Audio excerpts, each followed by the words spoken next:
Matthieu 16, au verset 19.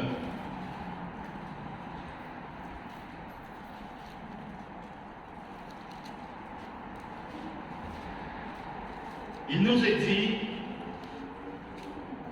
je te donnerai les clés du royaume des cieux. Ce que tu liras sur la terre sera lié dans les cieux, et ce que tu délieras sur la terre sera délié dans les cieux. Amen. Amen. Nous allons nous appuyer sur cette parole ce matin. Amen. Je dis Amen au Seigneur pour cette parole. Je prie qu'elle entre directement dans notre cœur, qu'elle fasse son œuvre et qu'elle nous aide dans la continuité de tout ce que nous savons déjà, mais de tout ce que nous devons encore apprendre afin que nous puissions continuer à avancer et qu'avec les clés du royaume, que nous soyons grands dans le Seigneur.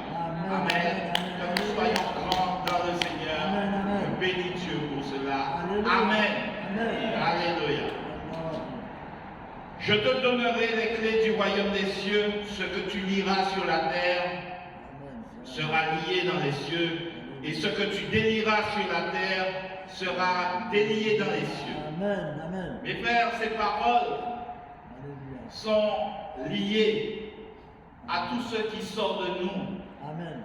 tout ce qui vient de l'intérieur, de tout ce que nous donnons au Seigneur, afin que nous puissions l'amener là où nous sommes, que nous puissions montrer que Dieu est avec nous, que ce n'est pas une vaine parole, que c'est une vérité, que Dieu nous aime, que Dieu nous a choisis, que Dieu nous a mis à part, Dieu nous a mis dans son Église afin que nous puissions disposer des clés du royaume, afin que ce qui sort de notre bouche, en parole ou en action, nous amène à la vérité éternelle de ce que Dieu est le plus grand.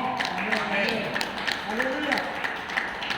La prière est notre clé dans un partenariat entre le ciel et la terre pour la compréhension de ce qui se passe entre Dieu et nous. Il doit se passer quelque chose entre Dieu et nous. Nous ne pouvons pas croire en un Dieu qui est grand, en un Dieu qui est éternel, et ne pas comprendre ce qui se passe, où est la vérité de ce que Dieu lui-même nous annonce, de ce qu'il nous a annoncé de tout temps. Dieu confirme de toute évidence à travers ces paroles cette association donc entre le ciel et la terre, entre Dieu et l'homme. Et pour comprendre la force de la prière dans nos vies, pour comprendre tout ce que la prière est pour nous, il faut considérer une fois pour toutes que notre prière, chaque prière qui sort de notre bouche, qui est inspirée par le Saint-Esprit, rappelons que notre prière est toujours inspirée par le Saint-Esprit.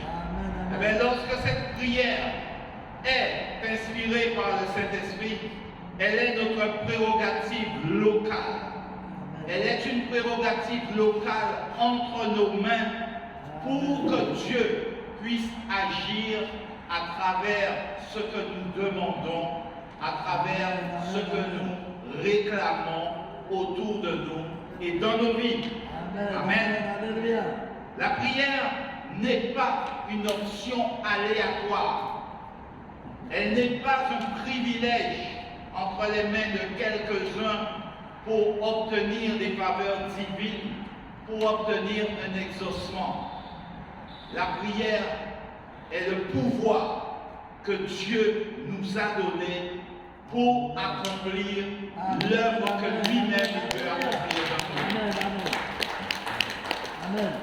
La prière est donc un réel pouvoir entre nos mains, une activité légale dans le royaume des cieux. Et nous comprendrons que tout ce qui est légalité est lié à la loi que Dieu même a établie. Dieu est le roi d'un royaume, un royaume éternel. Amen. Et si il est le roi, nous sommes ses sujets. Amen. Mais Dieu va loin dans ses affaires parce qu'il dit qu'il est le roi des rois. Amen. Amen. Alléluia. Alors ceux qui comprennent, mais il est le roi des rois. Amen. Amen. Nous qui sommes là ce soir, nous sommes des rois là où Dieu nous a placés. Que Dieu nous bénisse. La prière est un pouvoir pour libérer la grâce divine dans nos vies. Pour libérer la faveur divine, ce que nous recevons. La prière est donc la découverte la plus importante, la chose la plus importante que nous devons découvrir. L'activité la plus importante du royaume des cieux et sur la terre, là où nous sommes. Amen. Ça, ce n'est que l'introduction. Parce que je vous ai dit que le verset que nous avons lu est important. Nous allons le sceller dans notre cœur pour que nous puissions agir en conséquence. Amen. Alléluia.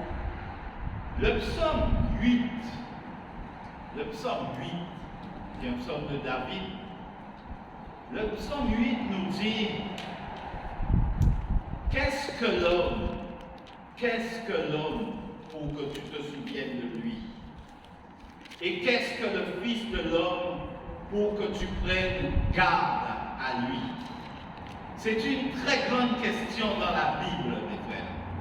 Et nous qui tenons la Bible entre les mains, cette question, elle est pour nous.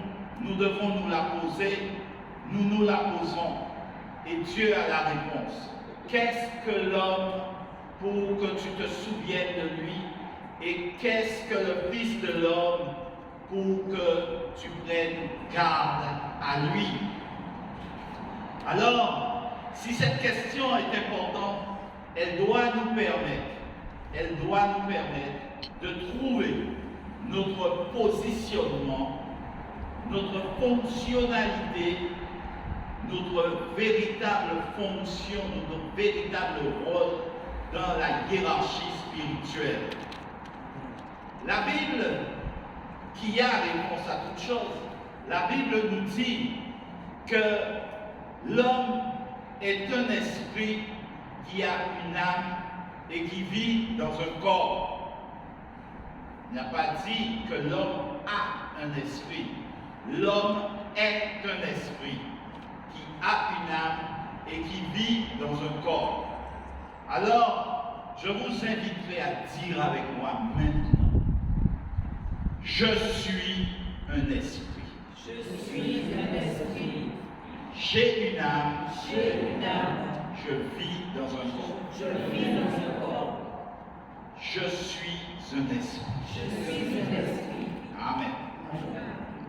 L'homme est un être spirituel qui est dans un corps que Dieu lui a donné. Amen. Ce n'est pas sans raison. Et je vais vous dire que le mot hébreu pour exprimer la notion d'être spirituel, c'est le mot ish. Est-ce que ça ne vous rappelle rien, ce mot-là? Ish. Les Martiniquais disent ish moins. Ils ne savent pas forcément pourquoi ils le disent et pourquoi c'est dans la langue martiniquaise. Mais Dieu sait pourquoi le mot ish est important. Le mot ish signifie être spirituel. Alors, est-ce que ça s'écrit de la même façon? Je ne sais pas, mais la prononciation est la même et ça c'est important. Ish veut dire être spirituel. Et la terre qui nous sert de support pour l'être spirituel que nous sommes, la terre en hébreu c'est le mot humus. Humus. Vous avez entendu parler de l'humus qui est la terre. Cet humus, en fait, il est un mot, mais en fait une expression pour comprendre quelque chose d'important, parce que c'est ce qui définit notre présence, et je dirais même notre sainte présence sur la terre. Amen. Amen. Dieu, dans le livre de la Genèse, au chapitre 1 et au verset 26, il a dit, faisons l'homme à notre image. Mais si nous appliquons le mot ish à cette phrase prononcée par Dieu, faisons l'homme à notre image, c'est faisons ish, un être spirituel à notre image. Nous sommes un être spirituel. Nous devons considérer toutes choses dans notre vie du point de vue spirituel. Nous ne pourrons rien faire si nous ne considérons pas les choses de nos vies sous un angle spirituel. Amen. Vous comprendrez que notre vie est importante parce que nous sommes un être spirituel. Amen. L'homme est devenu donc un homme humus. L'être spirituel est devenu et vivre dans un homme humus. Et c'est la contraction de ces deux mots qui en français a donné le mot humain et en anglais le mot human. Ok? Donc nous devons comprendre qu'il y a une association voulue par Dieu pour que l'être spirituel que nous sommes soit dans un corps. Et ça, c'est très riche d'enseignement pour nous ce matin. Amen. Très riche pour nous ce matin. Amen. Alléluia. Lorsque nous utilisons ce terme de humain, ou même de human en anglais selon la langue que nous pratiquons, nous devons comprendre que nous parlons d'un être spirituel qui se trouve dans un corps de terre. Amen. Et tout cela est décisif pour comprendre le concept même du royaume des cieux. Amen.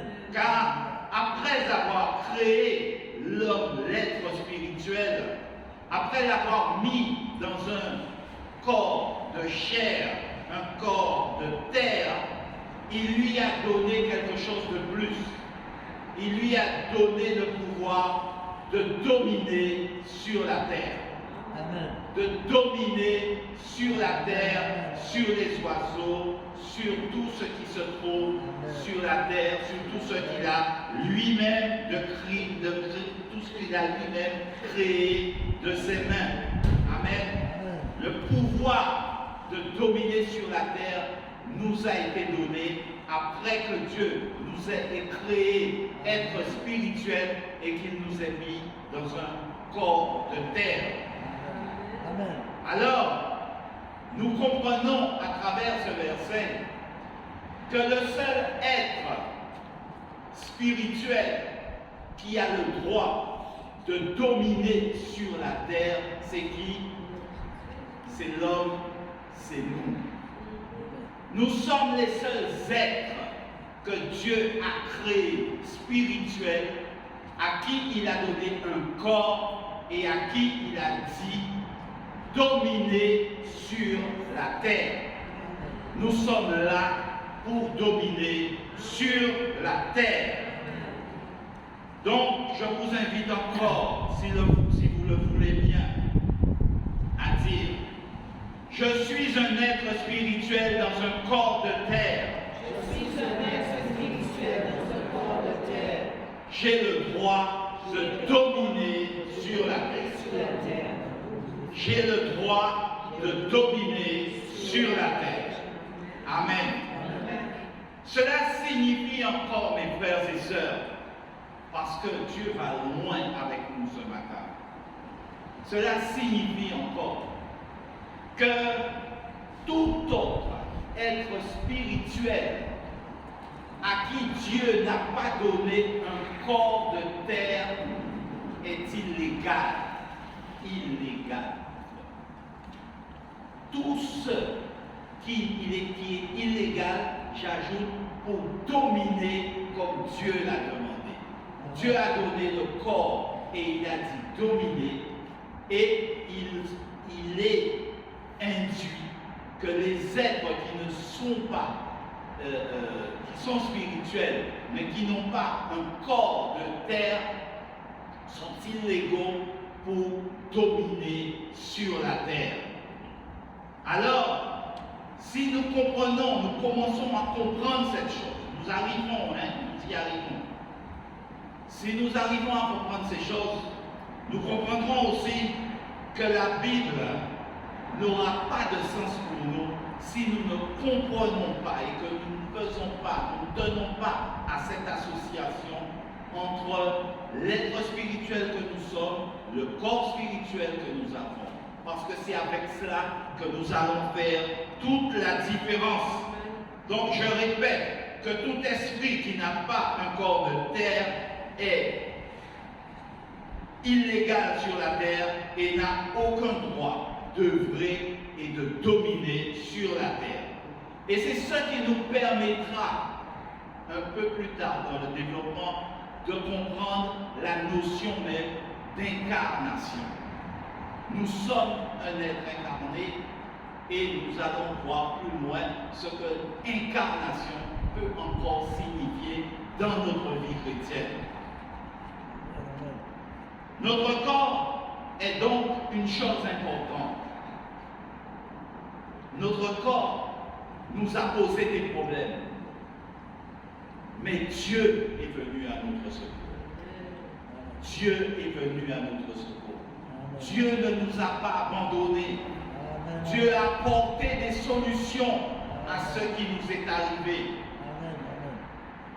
Nous comprenons que si notre corps est important, nous comprenons aussi pourquoi nous devons quitter ce corps lorsque nous mourrons. Ce corps, notre esprit ne meurt pas, mais notre corps meurt. Lorsque nous quittons ce monde, lorsque nous mourons, nous quittons ce corps et nous n'avons plus le droit d'œuvrer et de dominer sur la terre. Ce sont des choses que nous devons comprendre, avec lesquelles nous devons avancer. Amen. Amen.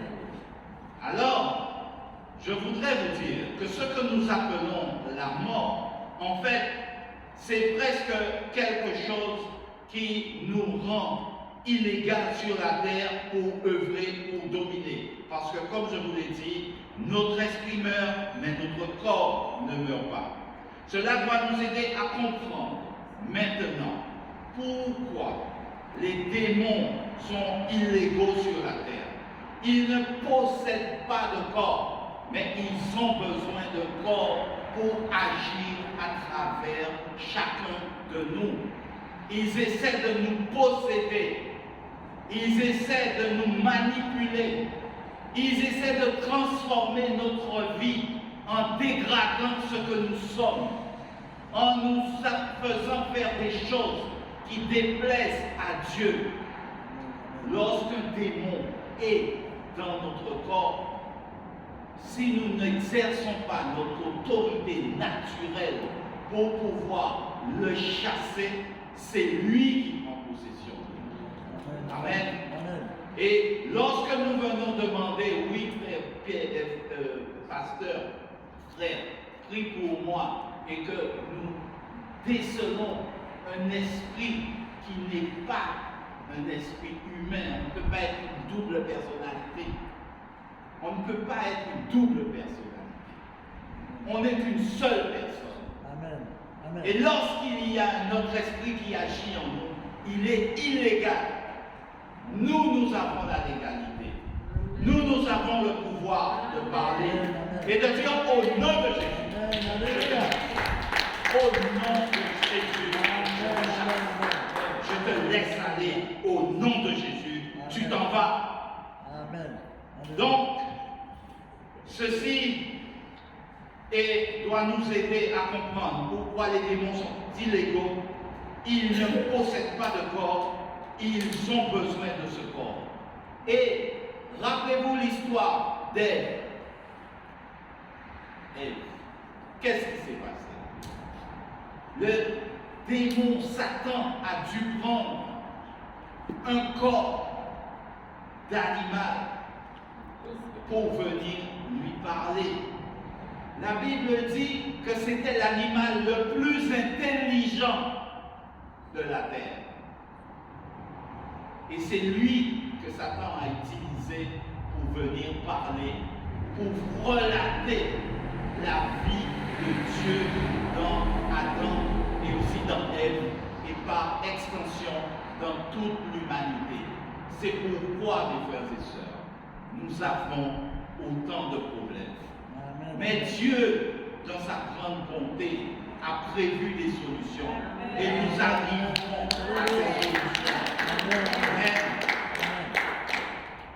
Mais avant de vous donner la solution, je voudrais vous dire que Dieu lui-même ne s'est pas inclus dans le processus charnel, dans le processus d'incarnation tout de suite. Je dis tout de suite.